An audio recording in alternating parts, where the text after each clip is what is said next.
At yun na nga mga kaangkol, isang magandang umaga na naman at magandang buhay para simulan ng ating mga pangarap. For today's video, ang scoop report natin ay mag-i-install na naman tayo ng AC unit mga kaangkol.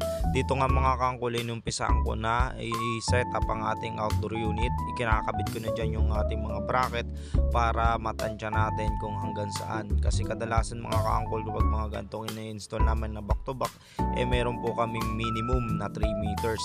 Kung saan lang po aabot yung minimum na 3 meters mga kangkol, hanggang doon lang yung ating outdoor unit. At dito mga kangkol, nasukat ko na nasa 3 meters lang yung agat na yan ng indoor unit at outdoor unit, at sinalpak na namin ng aking kasama na si Kuya Son Calventas. At ito mga kangkol, umpisahan ko na yung ating indoor unit.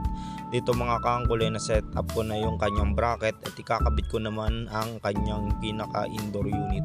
Mga kangkol, pagkatapos ng salpak, higpitan ko lang muna yung kanyang fittings na tinatawag mga kangkol.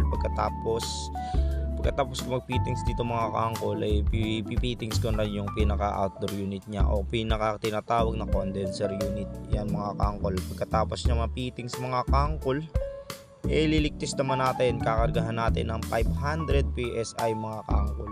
At yan na ang finished product mga kaangkol, ang